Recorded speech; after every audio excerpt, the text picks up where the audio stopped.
Well, today we're going to do a little review. Now, this is the Hahnel, I think that's how it's pronounced, H-A-H-N-E-L, Hahnel, and it's the remote control and flash trigger. Now we're going to review that. So, as we get closer into the box, we can see the label, and it's for the Canon DSL cameras. Now, it fits most of them. You can also get it, of course, for any other DSLR and probably other cameras. Now, I'm not going to insult you by showing you how to open the box, so this is what's inside. So we've got the receiver on the left. Next to it we've got, no we haven't, we've got the transmitter on the left, the receiver next to it, the two batteries and two cables, and an instruction book. Now, why two cables? Well, one is for some of the Canons, and the other is for the 7D and a couple of other Canons, I believe. Okay, as you see, I've put the batteries in.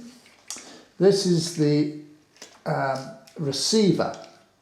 Now, the receiver fits on the camera, and then when I press the button on the transmitter, it will fire the camera. But there's one thing to do first, and that's put the cable.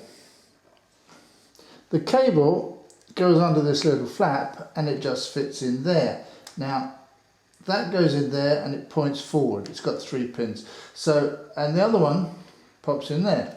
Now, the important thing with this one, nice little click, because it doesn't go in very well. I think it's pretty badly designed because the cable goes there and it can get in front. So it's a question really of turning that one and chucking it out the way so it doesn't get in the way of the lens.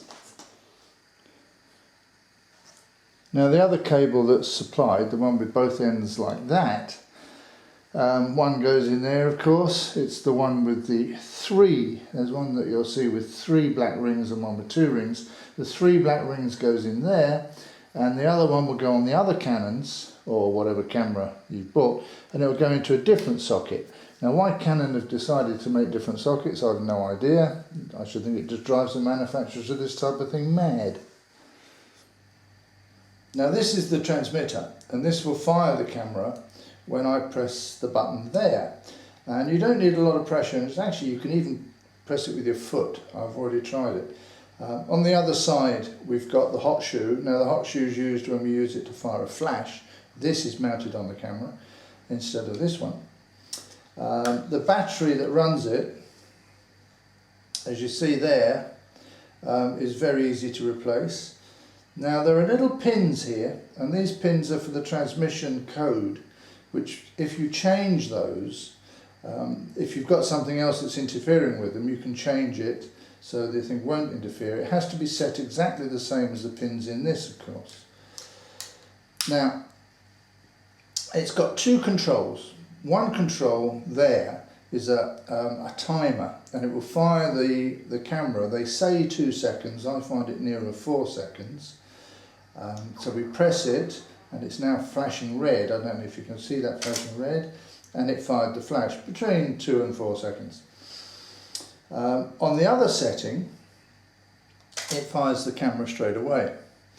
Now, what you'll notice is that at half, if I press it halfway, I get a green light.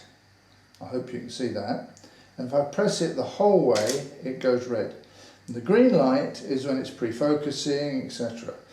And exactly the same as the camera. Now, the camera itself, I'll show you, also has, I hope you can see that flashing on and off, that shows that that is switched on. And when I half press, both go red, both go green. I don't know if you can see that, I hope you can. So one of the great uses of this, of course I'll show you how we've just done it, we take a picture. Now, in bulb, if we change the camera to B mode, which means bulb, we press and we release, we can use it in bulb. But the great thing is, if we press and keep it pressed for 2 seconds, then take our hand off it, the shutter stays open.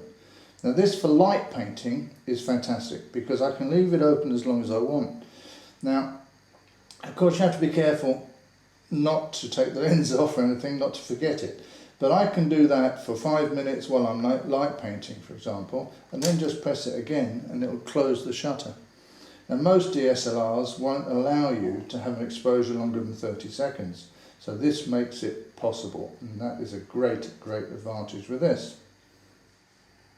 Now let's have a look at the other controller, this controller. Now this, as I said, is the receiver.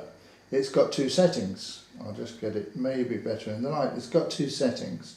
The first setting that way is off. The next setting, very difficult to show you, there is for normal shooting as we've been shooting. And the third setting is for when we're using it with flash. Now when we're using it with flash, this would be attached to the flash and this would be attached to the camera. I'll show you that now. Right, now for this, to use it with flash, no cables needed, so these you can put away. As you say, taking the cable out. Now I've put the transmitter on top of the camera because it's going to transmit to the flash. The receiver is now sitting under the flash, there. Now if I turn that, you'll see that I've switched it on to the flash setting, which is number 2. Sure. So if I press, you'll see that it fires the flash. So it'll fire the flash from a distance. Now you might find this a bit strange. What I'm doing, we're going to do a distance check to see how far it'll work. So I've put a much bigger flash on, a much bigger studio flash, and this one is going to fire the studio flash. Now you might say, why didn't he put the remote control directly onto the big flash? Well, it's very simply, I haven't got the right converter plug, and it's I must get one, but I haven't got one, so I'm doing it this way. So when I press the flash, bang, it all goes off. So let's walk away from the house and see how far this will react. Right, now this might be a bit of a bumpy journey, but we'll see what we can do. That works fine, doesn't it? So as we move away, me trying not to fall over, I'll keep pressing the button and we'll see. Now we're moving back nicely, that's still going off. I'll just walk down the garden. Now let's try it from there. There we are, it still goes, perfect. So now we're up to, I would think, about 35-40 meters, and I don't know if you can see the flash, but there it goes. But I can, and we're not even in line of view now, so we'll just continue to see how it happens, how it works. I'll carry on walking. Right, now I'm at about 75 meters, and there it goes. Again, I can see it. I hope you can. It is going off. So that's 75 meters. Now the manufacturers say it works up to 100. Well, I've only got another 25 to go, but the problem is I haven't got any more garden. Hang on a minute. This is the village I live in, just out of interest. That's all the garden I've got left. Well, I'll go up to the end and we'll have a look. Right, now we're 80 meters away and I can still see it going off. And we're not in line of sight, so it's travelling through walls and everything. I think it's blooming good. So, what are my conclusions? Well, I frankly couldn't fault it. I think it's fantastic. I'm going to use it a lot. And it costs, by the way, I've just seen it. It's on my shop, £47 on the website. But you can get it. I've got an Amazon shop on one website, mccordle.com. You can obviously get it from Amazon or anyone else's Amazon site or anyone else's site, but or buy it from Hahnel. I've got no idea where you can buy it. Anyway, bye!